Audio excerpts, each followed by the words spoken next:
Innal hamdalillah nahmaduhu wa nasta'inuhu wa nastaghfiruh wa na'udzu billahi min syururi anfusina wa min sayyiati a'malina.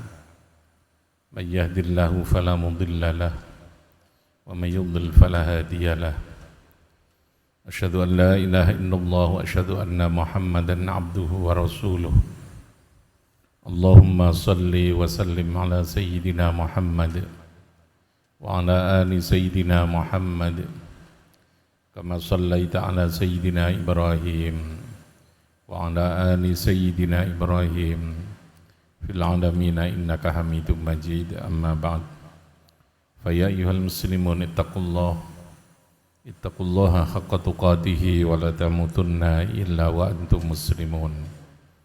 A'udzu billahi minasy syaithanir rajim. Bismillahirrahmanirrahim.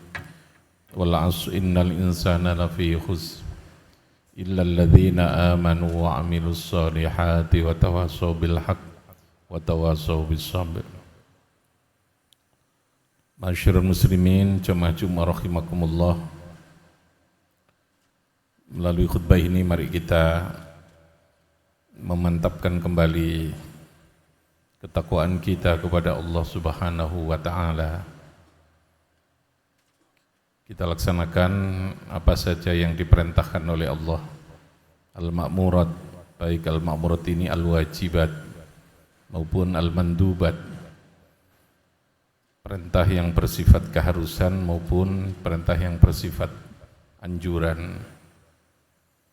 Kita tinggalkan segala hal yang dilarang oleh Allah, al-manhiyat, baik al-manhiyat ini al-muharramat maupun al-makruhat, hal-hal yang memang diharamkan, yang harus kita tinggalkan maupun yang sebaiknya kita tinggalkan. Takwa ini yang menjadi sangu kita, yang menjadi kapital kita untuk bisa mendapatkan kebahagiaan dalam kehidupan di dunia ini, terutama nanti dalam kehidupan di akhirat.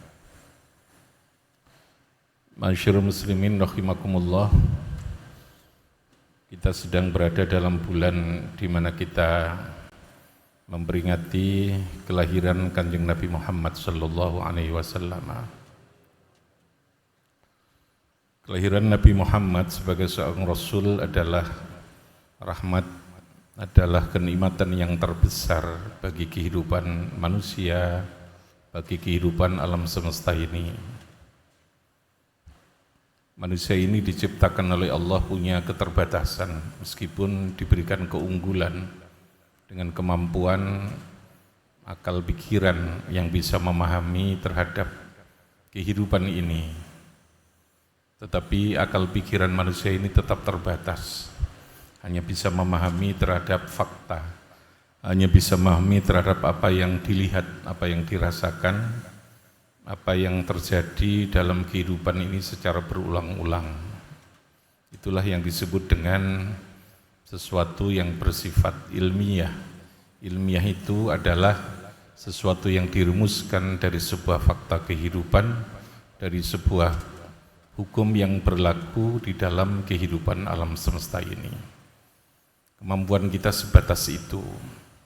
Tapi ketika untuk memahami sesuatu di luar apa yang bisa kita jangkau secara akal ini, diperlukan seorang rasul.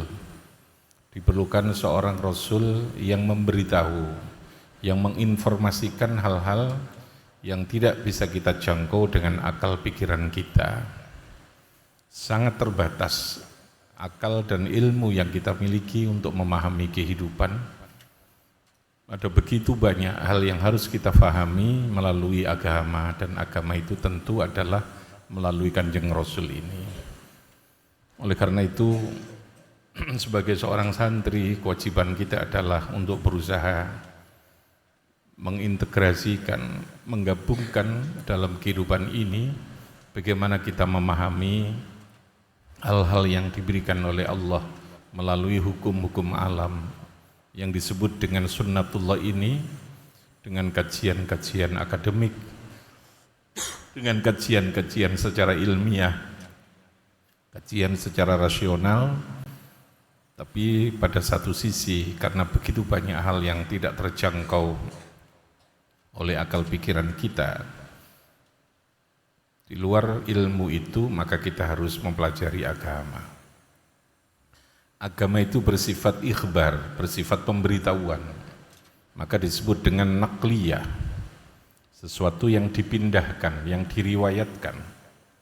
Kalau ilmu pengetahuan yang bersifat empirik itu adalah sesuatu yang dirumuskan berdasarkan hasil sebuah penelitian, berdasarkan adanya kajian yang berulang-ulang, yang lalu melahirkan sebuah kaidah ilmu, melahirkan sebuah rumusan ilmu pengetahuan. Tetapi agama bukanlah hasil penelitian. Agama itu bukan hasil kajian laboratorium, bukan penelitian dan kajian sosial, tetapi agama adalah sesuatu yang diinformasikan, diberitahukan oleh seorang Rasul kepada kita.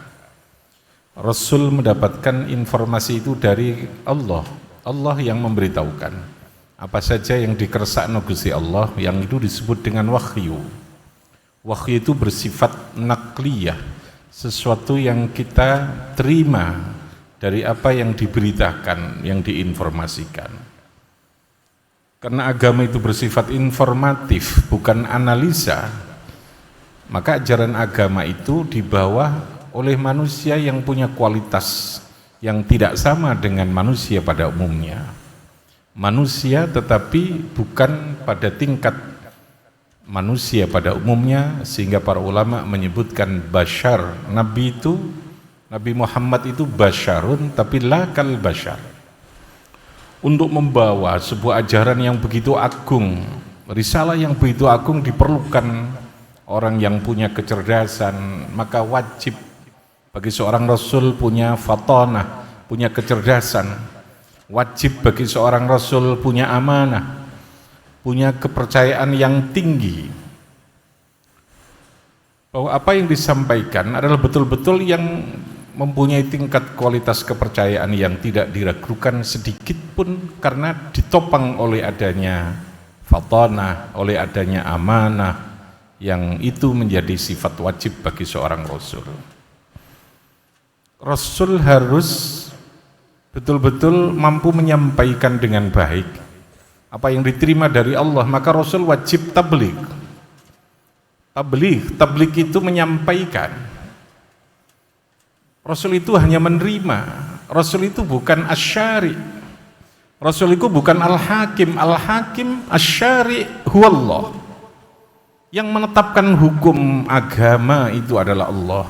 Seorang nabi hanya diberikan otoritas untuk menerima, lalu menyampaikan, menjelaskan, memperkuat terhadap apa yang ada di dalam Al-Quran.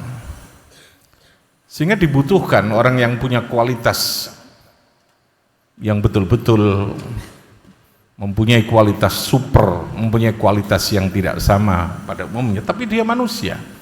Kenapa manusia? Bukan seorang malaikat Rasul itu, karena Rasul harus berbicara dengan manusia, dia harus mengetahui karakter, dia harus merasakan kehidupan ini. Dia harus punya sifat yang siddiq, dipercaya. Makanya bagi Rasul itu mustahil kitman, menyimpan informasi. Informasi harus disampaikan, harus dipublikasikan, harus diviralkan. Tabligh. Informasi tidak boleh disimpan. Kitman adalah sifat yang mustahil bagi Rasul.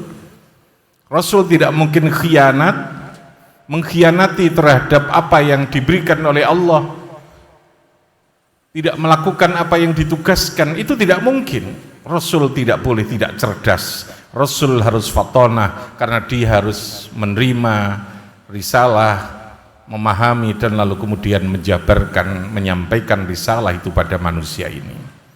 Oleh karena itu, agama mempunyai tingkat kebenaran yang bersifat mutlak. Apa yang diterima dari Allah adalah sesuatu yang bersifat qat'iyyud dilalah, yang dipastikan. Maksud saya qat'iyyul wurud. Qat'iyyul wurud, sesuatu yang datang dari Allah itu pasti benarnya. Meskipun lalu kemudian di dalam pemahaman terhadap sebuah dalil dimungkinkan adanya dalil yang bersifat dhanniyud dilalah, ada yang qat'iyud dilalah yang lalu menimbulkan persepsi dan pemahaman hukum yang berbeda. Manusia butuh Rasul, ketika Rasul tidak ada, manusia membutuhkan ulama.